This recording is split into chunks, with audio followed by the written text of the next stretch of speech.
Hey guys, welcome back to my channel. Tomorrow it will officially be October, one of my favorite months of the year because I love Halloween. This year I'm doing 31 days of Halloween on my Instagram where I'll be posting a new look every single day for the whole month of October. And here on my YouTube, I'll be posting half of those looks, so about 16. As much as I would have loved to, I'm not going to be posting a video for all 31 looks, but there will be videos for half of them. So 16 out of 31, I will have a video tutorial for. So on Instagram, I'll be posting every single day, and then here on YouTube, I'll be posting every other day. Make sense? I hope so.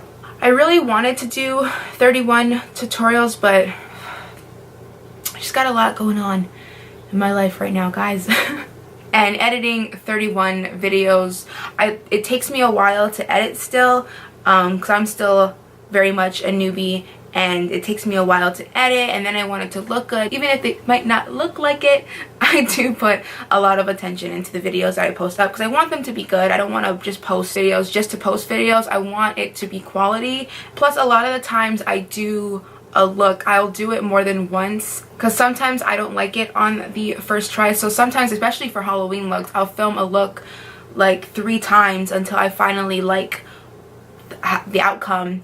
And I didn't want to rush the looks and not post quality looks just to have 31 looks. I didn't want to do that. I wanted to have 31 looks that I love and that I hope you guys love. I just want to put out work that I'm proud of. But hopefully next year I will start earlier and I will post 31 looks and there will be tutorials for every single one.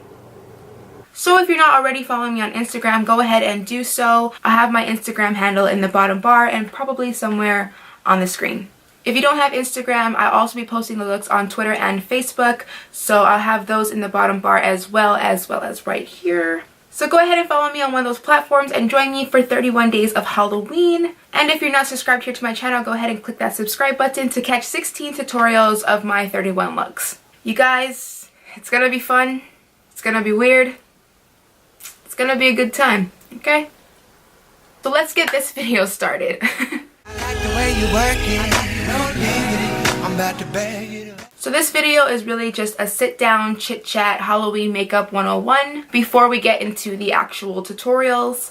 I just wanted to touch base on the products I'll be using, how to use them, and just overall product knowledge. I really wanted to go into depth about this without repeating myself in every single video, so I figured it'd be easier just to make one video that you guys can refer to whenever you have questions on the products. I really want you guys to know as much about the products so that no one gets hurt, because although makeup is fun, safety first.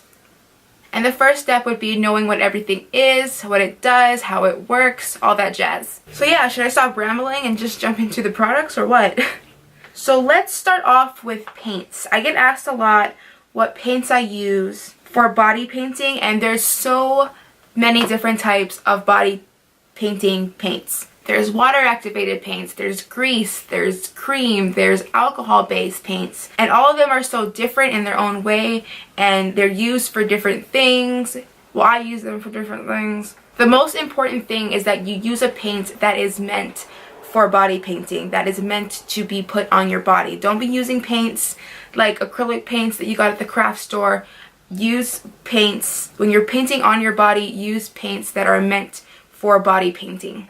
Now, if you're new to body painting, I would recommend using a water-activated paint. And basically all that means is that it's a paint that is activated by water.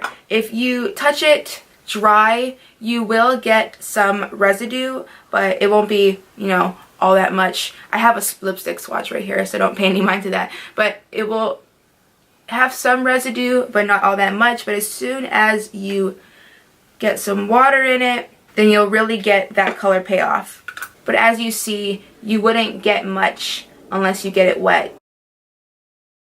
Water activated paint is the easiest to use, and it is my favorite body paint to use. This is what I use in majority of the tutorials. Actually, I think this year I'm only using water activated paints. I know last year I used a lot of cream paints, I used some alcohol-based paint, but I think this year I stuck mainly to water-activated paints.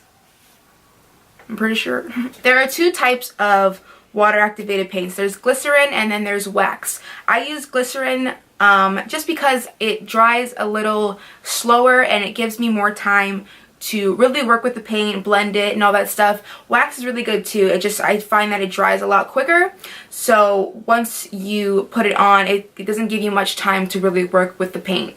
Some really good brands that have water activated glycerin paints are like MEHRON, SNAZAROO, GRAFTOBIAN, those kind of brands. Those are really good if you want to check out some water activated paints. Water activated paints are also really easy to remove. They come right off as soon as you get in the shower, except for that one time that I did my Power Ranger tutorial. I had pink armpits for like 2 days.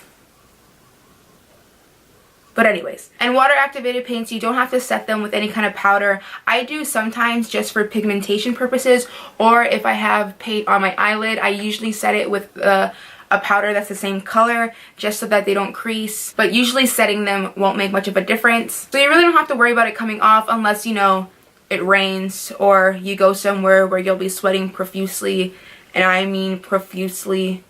Because I've sweated with these paints on me and nothing happened, but I feel like you would have to really be sweating for your paint to come off, because like a little decent amount of sweat wouldn't really take these paints off. Now, as far as colors to get when you're first starting out with body paint, if you're gonna do one look, I would just get the colors that pertain to that look, especially with SNAZAROO, and I know MEHRON too. They have a lot of colors. Like just for purple, they have a light purple, a dark purple, like every shade. So you can get the colors that just pertain to your look, or if you're going to do multiple looks and you don't want to buy a whole bunch of paints, I would just get the primary colors, yellow, red, blue, and then black and white, because you can make any color in the rainbow from just yellow, red, and blue, mixing them together, and then you can use black and white to make it lighter, darker, shading, highlighting, all that stuff. Because if you don't know, you can mix red and blue to get purple, yellow and red to get orange, yellow and blue to get green, and then of course, highlighting, shading, darkening it up, lighting it up with just black and white. So now that I talked about glycerin-based water paints, let's talk about wax-based water paints. Some good brands that I know of are WOLFE and TAG. I know those are two really good brands. There's more, I just haven't used them all that much. But they do dry a lot faster than glycerin, so if that's something you want, then you might want to go with the wax-based water-activated paints. But I know for me, I like it to sit a little bit because I like to blend it with other colors sometimes, or blend it with my skin. So I like the glycerin because it does dry, it just takes a little bit longer than the wax-based paint. But those are the two types of water-activated paints, glycerin and wax. And again, I recommend that if you're a beginner to body painting that you do use a water activated paint, but I will touch base on all the other paints just so you guys know a little bit about them. So the next one would be alcohol based paints. Alcohol based paints aren't typically meant for painting your entire body. They're usually meant for detail work. Like if you're doing a wound or cuts, scabs, bruises, those kind of things. I don't know where mine is, but if you have an alcohol-based paint, you will find that it comes in really small quantities, and that is because they're not meant to paint your entire body. They're usually specifically meant for detail work. Where is mine? But you will also find that when you have them, they're really hard. You have to use alcohol to activate them. They're also very translucent in nature, and they dry very, very, very fast. In order to activate them, you need 99% alcohol. A lot of people ask if rubbing alcohol will work, and rubbing alcohol I think is like 70% alcohol, so no. You need 99% alcohol, which can be hard to find, but it's not impossible. But a lot of companies that sell alcohol-based paint will sell an activator with it. So you can just buy the activator if you don't want to go searching for 99% alcohol. Alcohol-based paints are also pretty pricey. They run for about $80 per palette, but you most likely won't go through a whole palette anytime soon. But with all the effects that you can achieve with alcohol-based paint, it's really easy to also achieve those same effects with water-based paints. Moving on to cream paints, which is what I mainly used to use. Cream paint is probably the most common paint that you will see in a Halloween store, and it is easy to work with. Now, I don't recommend that you use a brush to apply these types of paints because it's going to be very streaky and you're going to see every single stroke. Trust me, I learned the hard way. It'll look a lot better if you use a sponge. You'll get a much more even application. You don't need anything to activate this. They're gonna work right on their own. and it takes a long time for them to dry, but you can set them with a powder. And lastly, the final paint that I'm going to talk about, grease paint. I have used grease paints, and they're not really my cup of tea. They're not all that easy to get off, and I personally just don't like the way they feel on my skin, because grease paint doesn't really dry. It kind of just stays in that wet state. You can set it with a powder, but what that will do is make it waterproof, but then you're also just making it even harder to remove than it already is. Grease paint is used a lot in theater makeup, and if you would like to adventure into grease paint town, hey, go right ahead. It's just not somewhere I would like to visit again. So now that we've talked a million years about paints, let's finally move on to the next topic, which is liquid latex. Liquid latex is one of the greatest inventions in special effects makeup. You can use it as an adhesive, you can use it to make wounds, you can use it to make prosthetics. The possibilities are endless. Now, some people are allergic to liquid latex, and if you're not sure if you are, I would do a patch test. And basically all that means is you apply a little bit of liquid latex to your skin, to a little small part of your skin, leave it there for a few hours, and make sure that you don't have a reaction. It's better to do a patch test instead of just applying it to your face and then finding out that you are indeed allergic. So just do a little patch test on a small part of your skin just to make sure you don't react. If you are going to use liquid latex around somewhere that has hair, like your hairline or your eyebrows, make sure you protect your hair. Petroleum jelly works really good for that, and basically all you do is you rub some petroleum jelly over your eyebrows or over your hair on your hairline.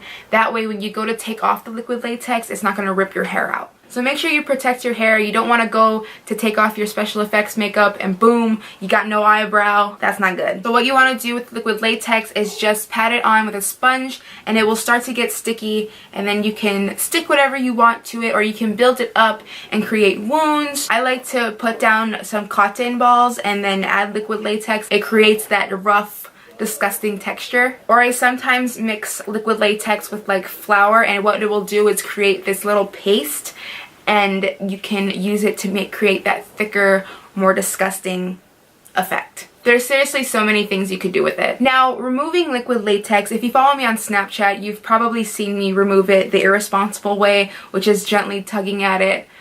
Gently tugging at it though. I've never like ripped it off, but I do like to gently tug it off. But that is not the recommended way to take off liquid latex. I don't know, I just find it weirdly satisfying to take it off that way, just to see it peel. I don't know, it's just, it does something. It does something to me. I just really enjoy it. It's just so satisfying to watch. But you can use either some kind of soap or body wash with some warm water. It will loosen up the latex and it will slide right off. Or oil breaks down latex, so you can rub that in the area where the latex is and it will come right off too. I sometimes use coconut oil for that. For example, if I got some latex stuck like near my eyebrows, I wouldn't then just tug it off. I would rub some oil over that latex, break it down, and then wipe it off. Moving on to another very common adhesive, which is spirit gum. Spirit gum is another very common adhesive. I use it to stick things to my face and body. I also use it to secure my bald caps. Anything that you want to stick, you can use spirit gum. As you do with liquid latex, you're going to want to do the same thing with spirit gum. You're going to want to test it out on a small part of your skin just to make sure that you're not allergic. To apply spirit gum, if it doesn't come with a brush like this, then you can use a sponge to apply it. Now this is a very, very, very, very, very important step. I've seen so many people make this mistake, and I've made this mistake when I first started using spirit gum because I didn't read the directions. So I'm telling you, do not forget to tap the spirit gum. Don't forget to tap it. If you don't tap it, it won't get sticky, which will defeat the purpose of the spirit gum. Because if you don't tap it and you go to apply something, it's gonna just slide right off, and then you're gonna get frustrated and feel like a failure. So tap the spirit gum. I'm gonna use Kayla's hand as an example. So you wanna apply it, right? And as you tap it a few times, you will notice that it will start to get sticky. And then once it's sticky, you can apply, you know what I'm saying? Quick side note, if you don't have spirit gum and you want to apply something small and light, you can use lash glue. Or if you have used spirit gum and you found that you're allergic to it, you can use PROS-AIDE or prosthetic adhesive. It's a medical grade water-based adhesive that is safe for the skin. Now, to remove spirit gum, you're going to need a spirit gum remover. And no, water won't get it off. You need the remover. They just go hand in hand, like peanut butter and jelly, ice cream and french fries, Shaq and Kobe. Anyways, make sure you have the remover. Even if you choose PROS-AIDE instead of spirit gum, you need a remover to remove that as well. Kayla walked out before I could remove the spirit gum from her hand, so she's gonna have a sticky hand for a while. I, however, am going to remove it. Moving on to wax. I actually hate using wax. It's just so messy and sticky, and it's not my favorite. When I can, I try to use the Flower Liquid Latex Paste, but if I need the application to be smooth, then I do go with the wax. It's just not my fave, but it does look a lot more smooth. I just find that it's kind of a pain in the tush to remove. You also will be seeing me use fake blood. I get my fake blood from Cinema Secrets. This is just Cinema Secrets FX blood. There are so many different types of fake blood. There's blood gel, there's stage blood, there's blood paste, there's so many different kinds. Blood gel is really thick and dark, and you can make it drip. That's kind of what this is right here. It's more of a blood gel. You can either sit in one spot if you wanted to, or you can make it drip down. Stage blood is very thin, it's runny, and it's water-based, so you can make it drip down or use it as a spray for like blood splatter. And then there's blood paste, which is really, really thick and it won't drip. I'm now going to talk about my wigs and my contacts. So for my wigs, I'm going to show you just 5 of my favorite ones. The first one being the really crazy red, like really curly wig. I bought this initially to use for clown tutorials, but then I found that I can use them for a lot of different types of tutorials. It's really fun and just really different, you know? My next 2 wigs are these white one and this red one. They're just very long and sleek. I wanted some that didn't have too much style in them because I wanted to be able to style it if I wanted to. And then, although I have really dark hair, I got this long black wig because now that my hair is shorter, I did have some looks that would require me having long hair just to make it pull off better. And because I cut my hair, I needed a long black wig. And then I knew that I wanted a colorful wig, and I was debating between like a pink or a light teal, but purple is my favorite color. So I got this ombre. It's not brushed out, so don't judge me, but I got this ombre, light purple, really long. I'm in love with it. It looks kind of blue in the monitor, but I promise you it's like this light purple that's almost kind of pastel. I absolutely love this wig and I want to wear this out somewhere. Now, as far as contacts, I am going to tag the contacts that I'm using when I do use them, but I do recommend that you ask an eye doctor. I don't want you guys just sticking any old contacts in your eyeball, because not everyone that sells contacts is selling safe contacts. I don't want you guys to go blind or cut your eyes. They should be FDA approved, so just make sure you ask your doctor. Please don't just go sticking any kind of contact in your eye. They're not all safe. Please don't do that. But yeah, I think that's all I have for this video. Again, go follow me on Instagram to catch my 31 days of Halloween, and subscribe here to my channel to see a new video every other day for the whole month of October. I'm really excited to show you guys what I've been working on. Theatrical makeup is my favorite form of makeup, and I love this time of year so much, and I'm so excited to share it with all of you. So with that being said, I'll see you guys tomorrow. Thank you guys so much for watching. I love you so much, and until tomorrow, bye-bye. This year I will, and some product does, I stuck this sponge to my little liquid latex patch, and look at that.